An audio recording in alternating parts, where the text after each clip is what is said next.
Hey guys, welcome to the Wedding Pros podcast. If you're new to Wedding Pros in general, what we're going to be doing probably on a weekly or bi-weekly basis is we're going to be sitting Daily. down. We're going to be doing daily. Yeah, I wish. We're going to be doing a weekly or bi-weekly podcast talking to wedding pros in the industry, not just wedding videographers or photographers, but also people that surround the industry and insulate, kind of the jobs that we do. So really excited about doing that in the future. How you doing today, Jared? I'm doing well. I got a little bit of a bad headache, but I got some nitro coffee Nice. coming up. So that usually is a good remedy for headaches. That stuff makes me wired. I have to get a small because otherwise if I get a large, it does make me crazy. Like, it's crazy. Anyway, but I love it. So, Yeah. so we're talking today Yep. about really getting started as a wedding creative.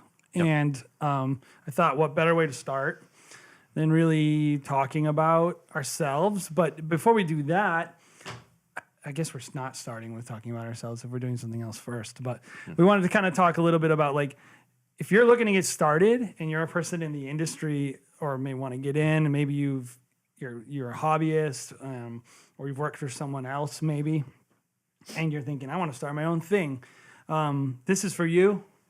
This is hopefully will be helpful. I also think if you've been doing it a while, you might find some of the stuff we're going to talk about funny because, like, God knows, like, when you're starting anything out, like, you don't know what you're doing. Yeah. Like, We didn't. no, like, and you're like, because I'm on boards and I see the questions people ask, and you can tell, like, they're honestly trying to figure out, like, what the heck should I be doing? Yeah. Like, what should I be spending my money on?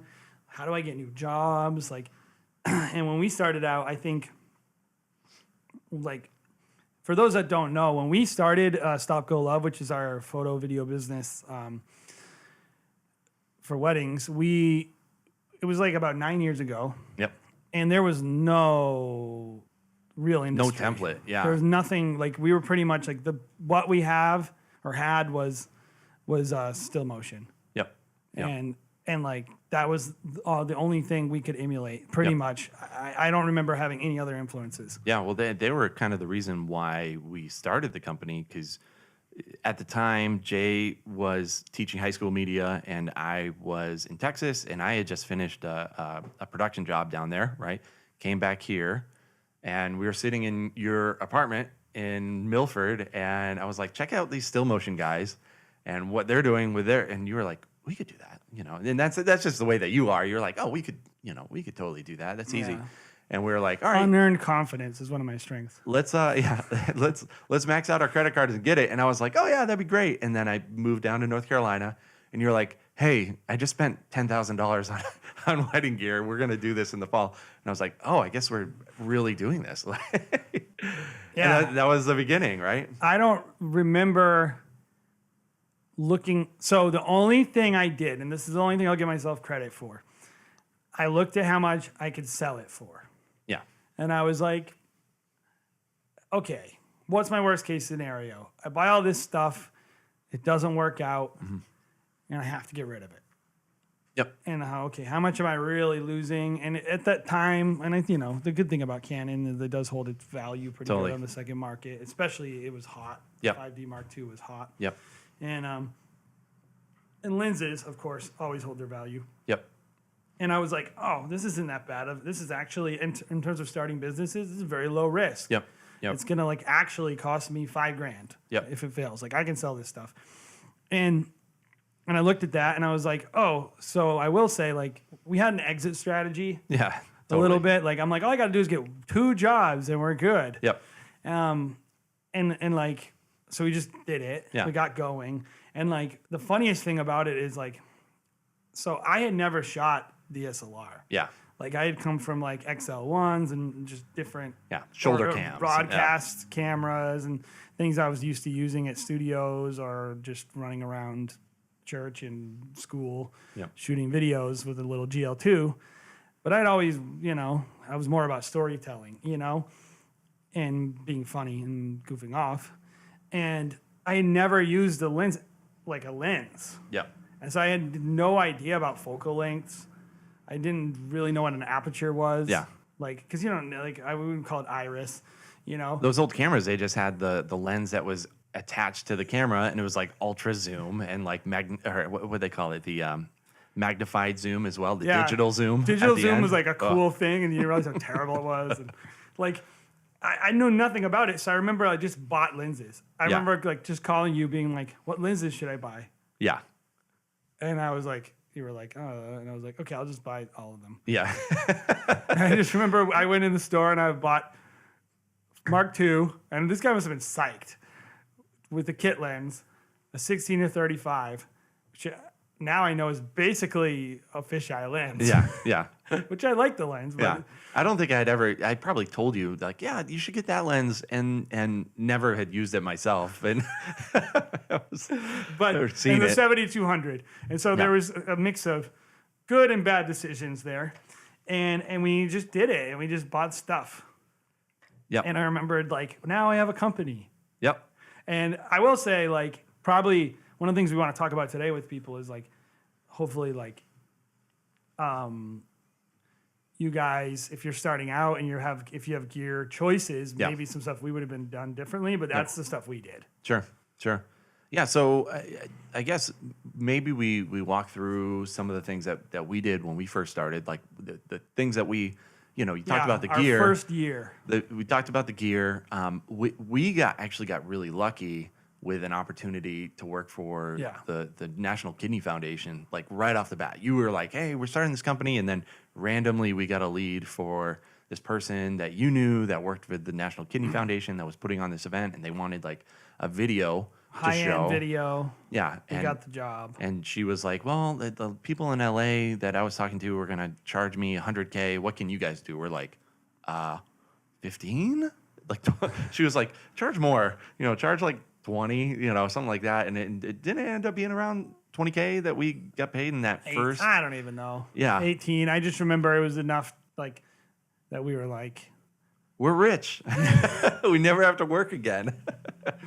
But like, I remember we like maybe paid ourselves, like we barely paid ourselves. I think we just paid ourselves with gear. We're like, now we can buy a jib. We can buy more stuff. Yeah. So we had oh, my glasses fell off. We had no idea what we were doing. And I remember so we're like, weddings. Yeah. What has the word weddings in it? Yeah. Wedding expo.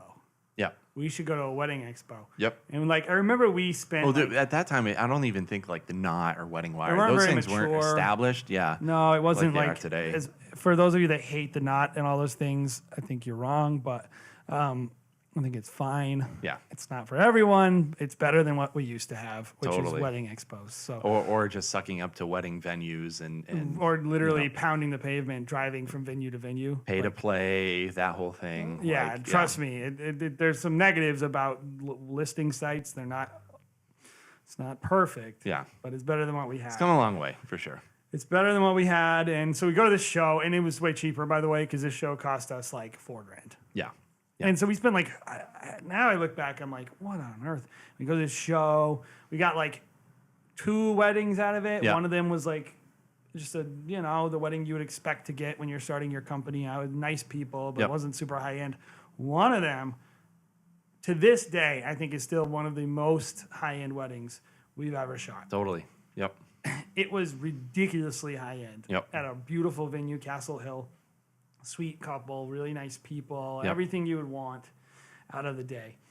And like these people, I remember tipped us $700 Yep. the night of. Like still the highest tip I've ever received. Yep. Like, and you look back on the whole thing and you're like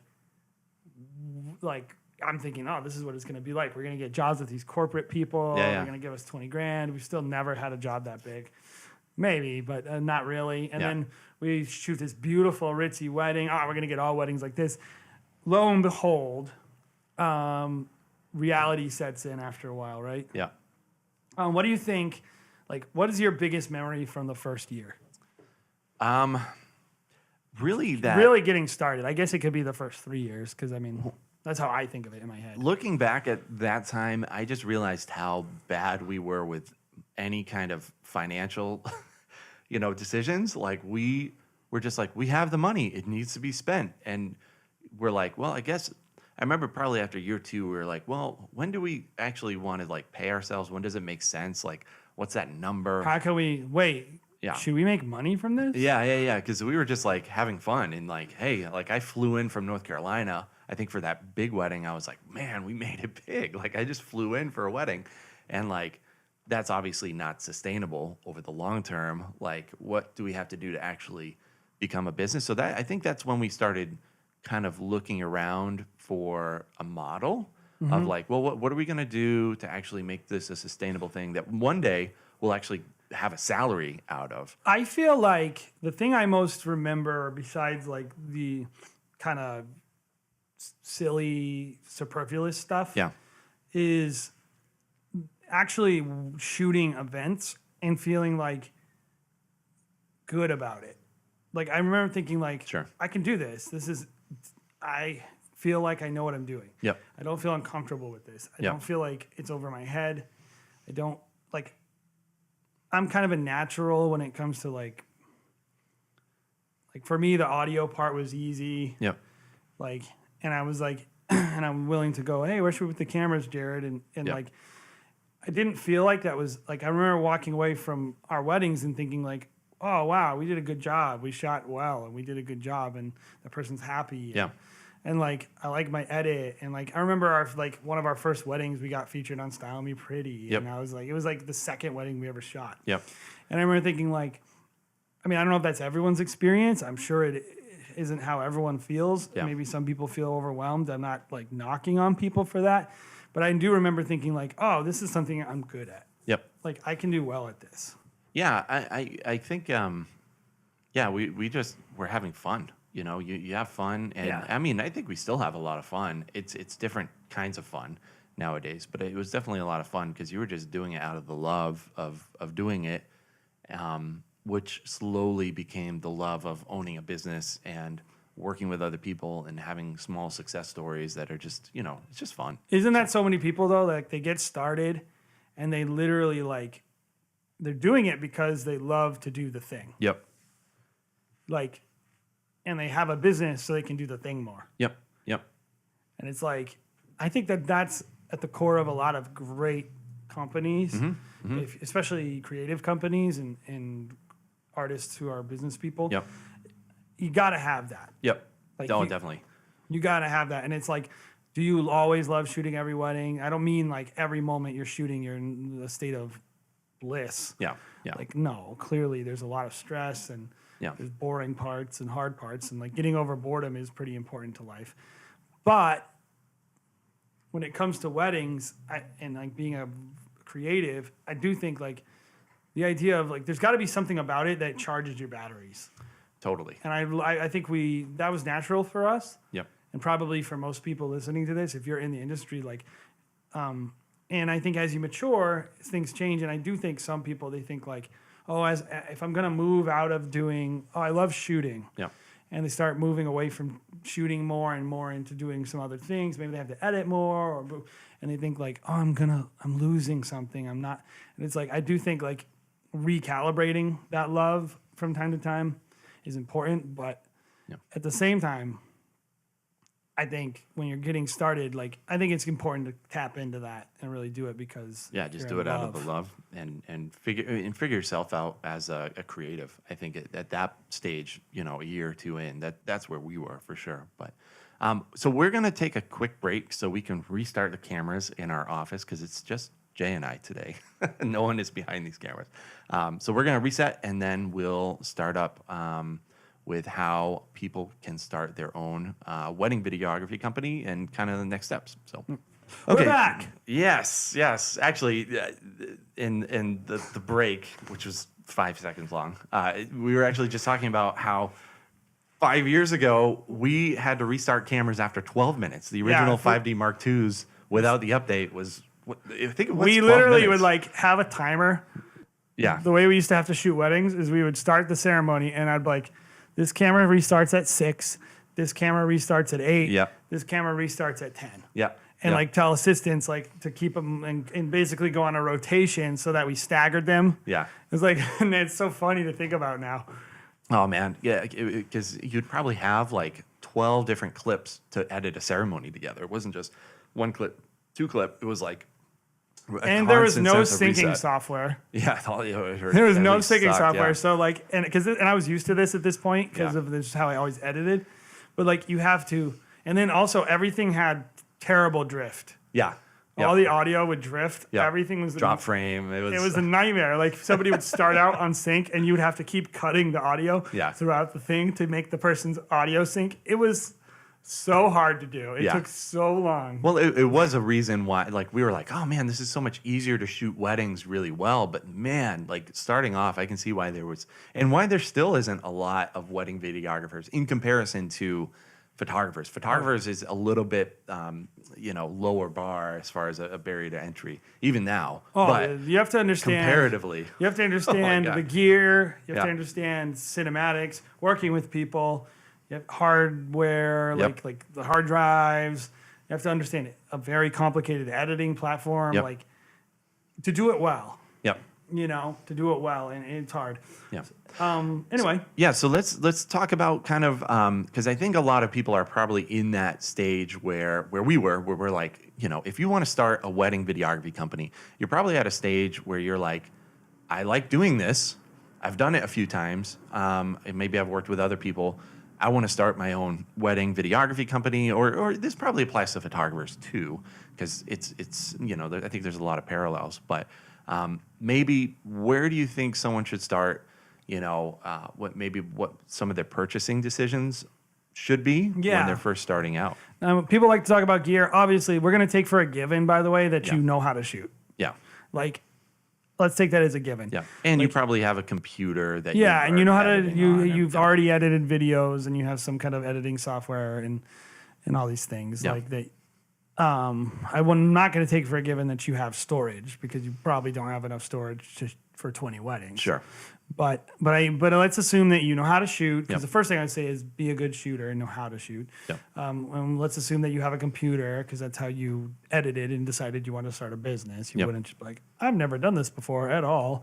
But I guess I would say if you're in that place where you can't shoot, like you've never done it professionally and you've never edited real projects before you spend money on gear, do those things. I Yep. guess we'll say that. Yep. That's what I'll say. Find somebody, who's Get doing mentored. It. Yep. Go find a studio. And I would throw on that too. Let that person, whoever you're going to be working with, let them know that that's what your plan is. Because I think a lot of times, creatives, like we've seen it a bunch of times. Oh my gosh, yeah. And you hear about it from photographers, videographers, and they almost don't want to take on new people because they're like, oh, they're just going to leave after a year. Be honest with them, because if someone's honest with me, I'm like, okay, they also, great. I can if put that's together their a plan. intention, they think you don't know. Yeah. They're like, I know you're going to start your own company, Yeah, bro. Like, yeah. you're not fooling me. Yeah, totally. And then, Oh, and can then I buy your gear? Because I know you're getting rid of that, but and I just want to you want to start your own company. Like, Yeah. it's cool. Like, and I that's would a good say goal. I affirm it. totally. But if someone's gonna be honest with me about that, I'm gonna be like, great. What is our plan for you? Like, I'm probably gonna give more opportunity to, somebody who's probably gonna be with me longer. But I think there's a spot for that person. I'm not Like, averse to working with someone who's not Totally. going to be there forever, and I don't think most people who run wedding companies or Totally. production companies there's a lot of opportunities. I guess we say all this to say is like get a mentor, Yep. like watch a lot of videos, shoot a little bit before you spend money, Yep. because And- you don't want to, like, if you can't produce a good product, it Yep. doesn't matter what the gear is. Yep. And just reach out to them, because I think people always want help and they want to know that you probably have a little bit of experience, but they want to, part of you doing your services for cheap, at least for cheap, is that you are just going to be there and you are exchanging a cheap rate for learning, essentially. So even if you're like, hey, I just want to watch, can I just come to your studio and watch? And that might work or might not work, but I've definitely had people come in, just see what we're about and watch and edit assist. I And, think and paying hopefully for learn something from it. education is normal. Why shouldn't you have to do it in this line Totally. of work? Totally. So Totally. even if you're paying with your time. Yep. But so let's talk about what people love to talk about. We love to talk about it too, as much as we would dismiss it sometimes. At the core, we do believe gear matters. Yep. It's one of the first things we did. And it's probably one of the first things, when you say I'm starting a business, I think what people really mean is I'm buying a lot of my own gear and I'm getting ready to take that risk and and put myself out there. Yep. And so they're probably starting with, what do I need to buy Yep. to be market viable and to put out a good product? And so let's talk about that. Sure. First of all, what do you think like the bare minimum someone can spend to get into the wedding video business?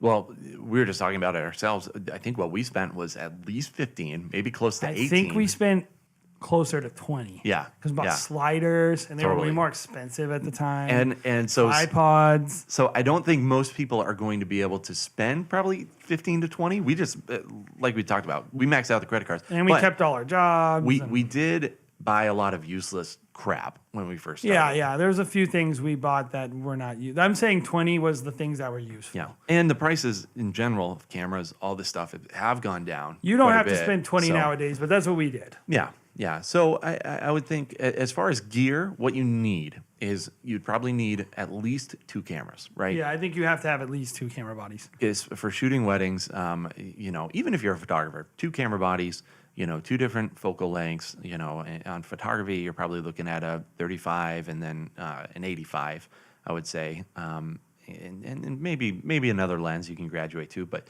I've shot full weddings on the photography side with a 35 and 85, and I love it.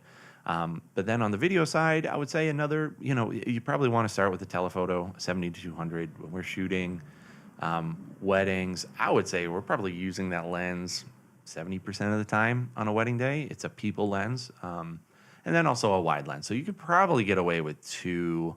If you can afford a third lens, that would be great too. Yeah, I think if you do a kit lens, and we'll get Just some starting out, specifics, but like, Yeah, kit lenses are great. The thing about kit lenses is you can't sell them for as high of a resale value. well, and they're slow. Yeah, and they're slow. Kit And lenses are always slow. we did start with a kit We lens. use so when our rig, which we can go through. We'll Yeah. go with what we bought, and Yeah. then we'll talk about what we would buy nowadays. Yeah. And if you came and asked us, what we would probably recommend. First and foremost, we are Canon guys. We prefer Canon. There's Yep. a lot of reasons for it. Some of them have to be with, I don't have to screw around with the file to make it look good. Yep. And we're a big efficiency people. We can very minimum level of post production is needed to make a beautiful file out of a Canon. Yep. That's our opinion. If you don't like it, you can disagree with us. Go listen to another podcast. Yeah, get out of here. We're Canon only.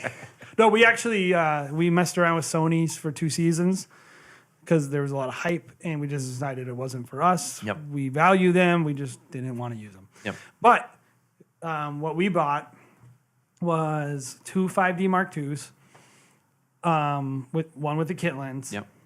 a 70-200, Yep. a 16 to 35, and which this is like, what were you doing? A 50 mil, the L, Yeah. the 1.2. Yeah. Which is, I love the lens. I still kind of, I kind of just bought it for photography because I was doing photography at the time. it's a great lens. And we could also use it for video. Yeah. But, I mean, still motion, they were using a lot of primes. We just decided, well, we can't buy 5 primes. So how can we cheat? yeah. And so one of the biggest things I would say when you're starting out is finding ways to cheat. Yep. Like- Yep, totally. Because what you really need is you need, think of it more like a range of focal lengths.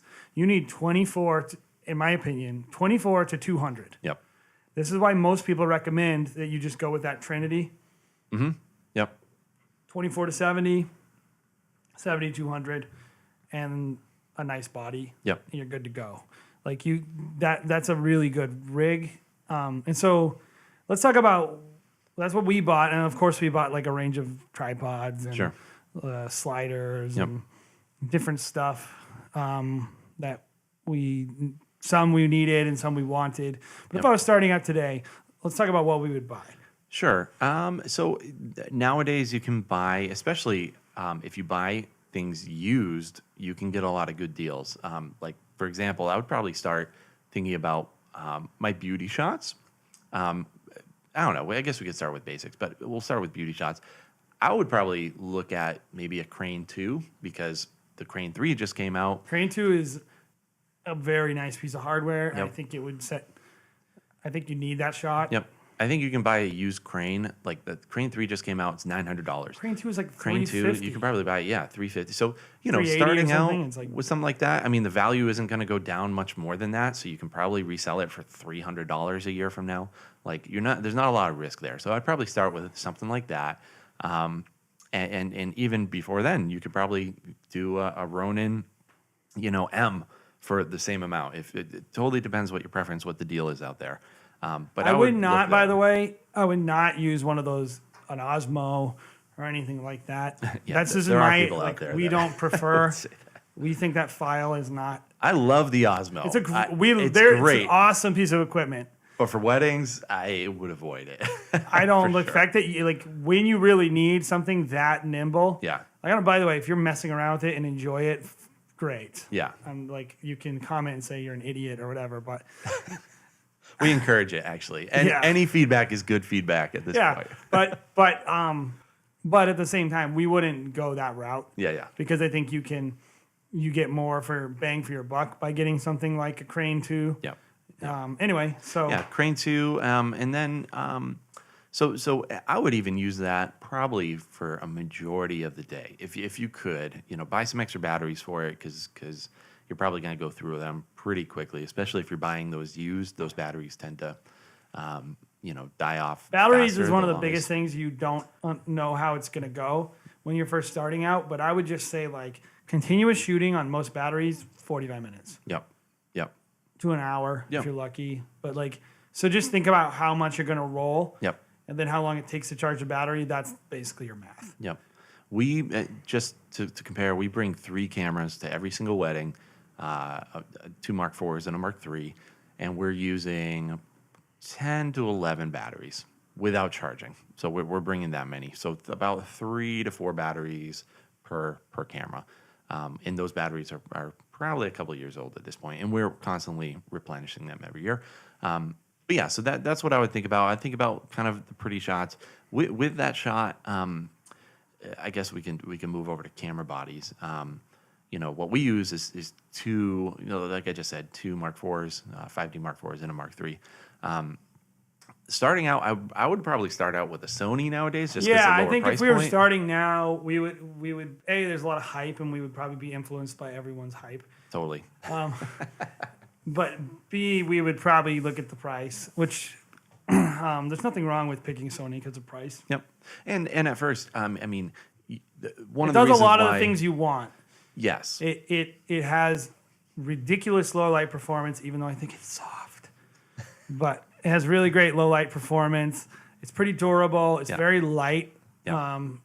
So it works really well on a gimbal. Yep. I'm probably guessing when you first start out, you're not going to shoot 20 weddings. So you have the time to be able to edit those files and really color correct. Yeah, And, you don't and need them to look amazing out of camera. You just Yeah. need them to be able to be made amazing. At first, you're really putting together like what your style is Mm-hmm. and what your overall, what's important to you, what kind of client you're trying to get. So you have the time. When you first start out, you're not shooting 100 plus weddings. Like you're not at that stage. So you have time to be able to figure out the files, most likely. So it's not as bad of a thing. So we'll do for like a little somebody just graphic or starting something. out. Yeah. We'll make a little tally. We'll do a little graphic. So, and let's just do how much money we think it takes to get started. Sure. So like I said, we started with what, in my opinion, a pretty high investment. But I think so. You need 2 camera bodies. I would save a little money and get one of those kits. I know a lot of the stuff Yep. that comes with those kits is not the best. You just throw it but right in the it's garbage. Fine. Yeah. You could probably get away with one of their bags for a year. Yep. You can save money there, not buying a $300 bag that Yeah. looks cooler, and you can just get away with it. So you have one of those bags. Yep. Buying the SD kit lens that card. comes with an SD card. Yeah, extra $2 off-brand grand, battery, Yeah, yeah. extra battery. Yeah. I think so that's gonna be. I would buy 2 of those, and I think that would be $4 grand. Yep. Sure. I think you need. In my research, I don't think. I'm a big believer in lenses. I think lens makes the shot Yep. even more so than the body. Yep. I think skimping on lenses is problematic. Yep. And we talk about it all the time. Lenses retain their value more than camera bodies, so it's a good investment to buy. And we still use the 50 millimeter lens that we bought 10 years ago. Yep. Yep. We still use it all the time. Yep. they're repairable, all that crap. So I would say get a good lens, Yep. and like so I think you need to spend about $3,000 on lenses to get like a 24-70. Now, given you might be able to save even more money if you like the kit lens and you think it's good. Yep. Here's my only thing about kit lenses. I think you should get the kit lens if it's available because it's a very nice to have, and maybe it brings your gear prices up a little bit to get one kit lens. Probably $2,500, so $4,500. Yep. Ching, Yep. add it up there. $4,500 for your camera bodies, but I think you should spend $3,000 on your lenses. That's my opinion. Yep. Because I like to have 24 to 200 at the fast. Yeah. Like 2.8 minimum. Yep. Because if you have that, you're going to be able to pick up a lot. Like no matter cranking the ISO on something, always has a drawback. Even if you can get away with it, it's way better to get more. So I think that's $7,000 there, $7,500. Yep. Yep. And then you got all the other crap. So let's just go quick. So what's the other stuff you need? Probably. You talked about the crane too, so we're add shooting, that up there. Yeah, if we're shooting, so crane 2, probably, let's just say $500. I mean, Yeah. it's probably less, but let's say $500. So, and then you probably want to buy at least 2 tripods so you can have dual coverage. You could during probably a get away ceremony. with $500 total for 2 tripods. 2 used tripods. You could probably do. Make sure they have good heads. And Yep. I think the ones that we have are probably $350 each, but you can buy used ones that are great for 2 for $500. So that's an Your extra monopod. $1,000. So that's right around $8,000, 8 and change. A monopod. It's totally up to the don't need a discussion. monopod. We shoot monopod. I like monopods. You don't need a monopod. You could get away without a monopod. You could if get have away the without a crane too. So we'll monopod. say you Yep. don't need a monopod. Yep. It used to be, especially nowadays, if you're buying a Sony and it has, is there IBIS in the new, the internal stabilization on the Sony? I think there is. That's why. It's got internal focus. So you could definitely get away with, without a tripod. Actually, or a monopod. I know people that will shoot just with the strap. Yeah, we'll say you don't need stabilization at all. It's just, you don't need a their monopod. hands So we'll and- say you don't need a monopod. Yep. I personally think you should not buy anything less than a 4-channel, like an H6 recorder. I would say go with the H6 because you can grow into an H6. An H6 is a great piece of gear. Yep. It's totally worth the money. $400. And so that's $400. Yep. And so we're closer to like Yep. $7,900. Yep. You need, I think, at least 4 batteries. Mm-hmm. Those will be anywhere from $30 to $60. We'll say $200 for batteries. Sure. You're gonna need a hard drive. So here's what I would say. One of the also smartest investments we made very early on is we would never skimp on hard drives. Yep. We would actually, for us early, and this was like less sophisticated days, but we would buy like internal SATA drives and get like a little dock. Yep. Like at that point, I think it was like just a SATA dock. Yep. And we would just plug them in, and then we would just rip everything to the hard drives. And when we were done with the wedding, we'd put it in a shelf. Yep. I think you need to start out with at least $1,000 of storage. Yep. I think that's fair. Starting out. I don't know the number anymore that we're having. And that'll probably last you the first year or two. as long as you have a nice backup. Yep. Online Yep. Backups are huge, and that's not something that we invested in up front. And we probably should have paid for it. I don't think we ever had. We had some scares for sure, but I don't think we ever had something that cost us money. No. That made us look like complete idiots.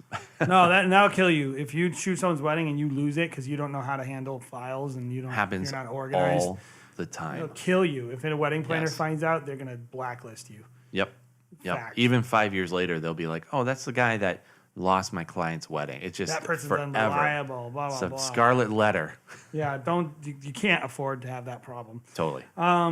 So we got stabilization, we got tripods, we have camera bodies, we got lenses. Yep. I would say you need at least 6 SD cards for your cameras, and at least, I think you can get away with 1 Yeah. for your audio recorder. We just use 64 gig, and I think those are totally fine. You can buy the 128 ones, but I mean, for what we're doing on a wedding day, we're shooting, I'd rather shoot a few 5D more cards files. because if one fails, you have more. Yep, exactly. cards are scary. But yeah, I would say 6 is good, and that allows you to, the flexibility. I don't even know how much. It's been so long since I bought an SD card. How much do They go up and down all the time. I would say look for a good Amazon sale because every year it seems like they have a good sale. I think we bought 64 gig cards for like, I don't want to say because I'll look like an idiot if I'm wrong, but I think we got them pretty cheap last year. I think they were like 30 something last year. Like they were like $36. I mean, the SD storage is not expensive. We probably bought 12 to 15 64 gig cards last year, brand new, in a sale, and it cost us like $400. So you can probably get away with $200 of SD cards, I would say. Yeah, I mean, and be happy. To get like one of the high end ones that you need, they're about $40 each. Yeah. So, you just get one of the more higher end cards, you're good to go. Yep. So we're probably looking at what we just went over, and then I would probably, if you have a laptop, great. You should have a good laptop. Or that's where I would start. I probably wouldn't buy an iMac. I'd probably start with a laptop, just because you're probably not in an office space where you can have an iMac, and just buying a laptop is allows you the flexibility to edit wherever you're going to be. One of the best things we did that I remember that I encourage you to do is we always carried with us like a handheld recorder as well. So we had at that point we had H4Ns, but we also brought this little Olympus recorder. Yep. That saved our butts a few times. Yep. Because these things are not the most reliable. And I also would think like you probably want to get some on-camera mics. Yep. Even just one. Yep. Just one, and that's going to run you $200. A little recorder would probably run you $150. Yep. I think all in all, to get started, so this is assuming you bought it all new. I would encourage you, don't be afraid of refurbished, even used. If you can get it, especially used lenses, they're usually fine. Yep. But if you bought all this new, I think to get in and get started, your gear should be around $10,000. Yep. And like I know that seems like a really big number. Think of it like this. If you're getting started, I think even a person getting started can charge $2,000 for a wedding. Mm-hmm. It's 5 weddings. Yep. Don't pay yourself. Don't be an idiot. Yep. Pay off your gear. Pay your business first. Yep. It's really not that crazy. Yep. You can do it. Yep. Like you really can do it. And if you go used, I bet you can get that stuff for $6,000. Yep. And get creative. Like when you're first starting out and you don't have to make a lot of money, you can approach.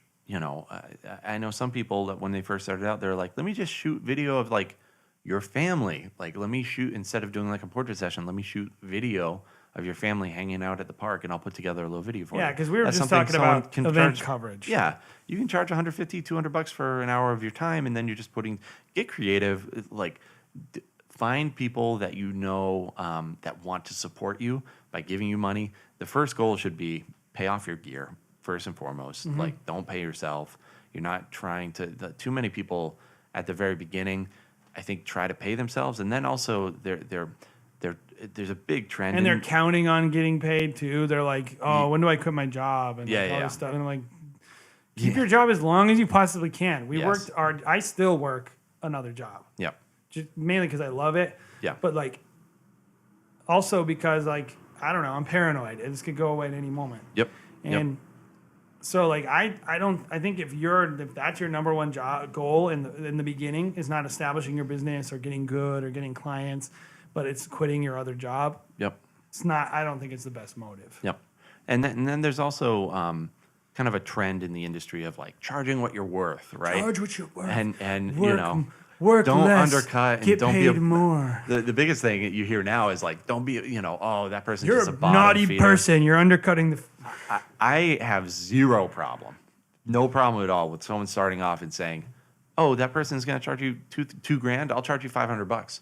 Because you're just trying to secure your work and win business. We're going to be like some of the few professionals that will honestly tell you, you should do that. Yeah. Like when you're starting out, you should not try to compete. And then people who say that are insecure and they want you to have to compete with their 10 years of experience by charging what they charge.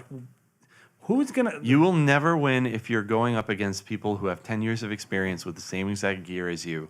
You'll never win if you're charging their prices because they'll say, well, do you have insurance? And you'll be like, oh, no, I don't. And they do. And then they'll be like, how long have you been doing this? Oh, I just started. Can I 10 years. see like if Can I you're see all going up the work against that you have? Stopgolove and you're getting started, and if they say to us, can you show me 100 weddings? I'll be like, yes, sir. Yeah. Yeah. I'll show you 100 weddings. We will beat that person all the time. So you have to compete on price. Where else can you compete? I think it's an important thing. It's called to think capitalism. If you're listening to someone who's some insecure baby who thinks they're doing like, you're not the Pope, you're not the Dalai Lama, you're not even Da Vinci, you're not some like artist. You're just a smart business person. Yeah, and so like by shaming people into not screwing, messing up with price, they're really just trying to keep the market in their favor. Yeah. And so if you're a person, and now given, I think there's a time and a place, and I think you should charge what you're worth. And when you're getting started, you're not worth anything until people pay you. Yeah. That's the truth. Yep. So I don't have a problem someone going, I'm starting out. No one's paid me anything. I just want to get work. I want to get experience. And I honestly, I see some people's work and I'll be like, that kind of sucks. Yep. But I don't, and I want them to keep doing it. Mm-hmm. They're learning. But I honestly think if someone paid $3,500 for that, they're getting ripped off. Totally. It totally saves you if you're like, yeah, I messed up on this and I didn't get that camera angle you asked for, but I charge you $500 for where this other person would charge you $3,000. Yeah. That will win you in court. That will win you. If anything ever happens, like you'll be like, I only charged you $500 and this other person was going to charge you. By the way, I also don't have a problem with you just believing in yourself and being able to, when we started, we charged $3,000 right away. There's a dog here, and just in case you're wondering. Yeah. There is a dog. We charged $3,000 right away. Yeah. For our products. We just did. There was no market. There was no market. Honestly, we did that because we didn't know what to charge, and we just based it on photographers. Yep. And the people we knew. Yep. But that's what we did. I'm not offended if you don't do that. Yep. And if someone, don't let other people tell you what to do. Do what's best for you. Yeah. Yeah, so the moral of the story is you're just starting out. You just have to hustle. Hustle. I think that's the name of the game when you're first getting there. You buy the gear. You have to find, because we were hungry. There wasn't anything that would hold us back at the very beginning. We were like, okay, this little job, this big job, we didn't get paid, and we didn't care about money. We just wanted to be successful. Yeah, and we're stoked on the gear that we just wanted every opportunity to get out there and use the expensive gear that we had bought. Yep. So that's the name of the game. Get out there and hustle. If you're just starting out, know that it's hard. It's not going to be easy, at the very beginning, but you got this. Yeah, obviously, if you're into this kind of field, there's something to it. You have a skill, and just find your voice. As a creative, hop in, and this is a time where it's a sandbox for you. And if you're listening to this, which hopefully someone who's been doing this for a while listened to this, and you're hearing oh yeah, I did that. Oh yeah, I did that. Just know if you're new that everybody who's been doing this a while, everybody made a bunch of mistakes at the beginning. And you are gonna make mistakes. And the key with everything is mitigating the cost of that mistake. Yep. What mistake am I gonna allow myself to make? And I guess I would say a couple things you cannot screw up in your first year. Yeah, sure. You cannot screw up your relationships. You cannot with clients and with vendors. 100%. Yep. You must be the most charming, well-dressed, if I was to say one thing that I look back, we didn't know how long it should take, but I think more than ever, the market's a little more established, and you need to get back to everyone right away. Yep. You need to finish when you say in your contract, get them the videos on time. That first year, those relationships forming will make or break you. Yep. And then the other thing is, don't skimp on your data redundancy, because that is a mistake you can't. The mistakes you cannot afford to screw up. You can have my audio peaked a little. There was noise. Oh, I don't like this camera angle. Oh, it was a little out of focus. Those are mistakes people obsess on, but they're not going to kill your business. Yeah. You will kill your business if you're a jerk to people and you destroy your relationships, and if you lose people's files. Definitely. Those are the critical. Cannot make those mistakes. I would say there's very few nails in the coffin to your business kind of thing, and losing data is definitely one of those things that could It could ruin you easily. Yes. Like it'll really hurt. So one of those is like a gradual, killing, and then the other one is like this is your head just gets chopped it's like off. either getting shot in the head or death by 1,000 paper cuts. Yes, Like, yes. if every one of your shots is out of focus, then you won't get work. Yeah, and relationally, like I can't tell you how many photographers will send me photos of videographers. It just double tripod, literally 10 feet away from the bride and groom. Yeah, we're the And cool you're just- dad with photographers, so they like tell on mom. Yeah. But it's just like, well, this is at the end of the day, that's why we do well, and it's just we are nice to people, and we're relationship We're based. talking about gear and money, but at the end of the day, like that's not why we became successful. Yep. Like we became successful because we focused on our relationships and we focused on our customers, and we didn't make some of the critical mistakes. And in the middle of it, we made a million growing pains. And so I guess I would say like that's the end conclusion is like, yeah, okay, first of all, I think you need about 10 grand to buy into the industry, maybe a little less. If you can go used, maybe 6. And if you can find a clever way to get all the stuff we mentioned for cheaper, awesome. Yep. Go for it. The key is to have the gear. Yep. Definitely. But 10 grand wouldn't be unusual, but it doesn't create success. Yep. Like the success comes from being consistent and being kind to people. Obviously, we talked about being a good shooter and having a good product, and then really like not screwing up and like ruining client relationships by like taking forever to get them their files or losing things or whatever. And so if you're getting started, get the gear. But if you're looking for coaching, get coaching on how to treat people and how to do sales more so than like just go shoot. Just get reps with your shooting. But like definitely if you're like, I don't know how to grow in this thing, like that's what I would say. What would be your like to end out? What do you think is the biggest advice you would give someone apart from equipment who's getting started? I was just gonna say there's a book out there. I was looking up on my phone. I'll get it to you in a second. But it's How to Sell More Weddings and Events. Probably there's not a lot of wedding literature out there, but I would say that's one book that I read that I was like, okay, he has a lot of points. He's on Wedding Wire, has him talking there. I don't know if they have a podcast. That's where I think I heard them or a webinar. He talked, and I was like, oh, that's interesting. He has a full book. Check it out. I'll get that to you, and we'll actually just post it in the video description, the author's name. But very good. I would say, Shut Up and Sell More Weddings. Is it that one? Yeah, Shut Up and Sell More Weddings and Events. Just figuring out a way to become a people person, I think, is a big deal. Work on yourself. By Alan Berg. Yes, there you go.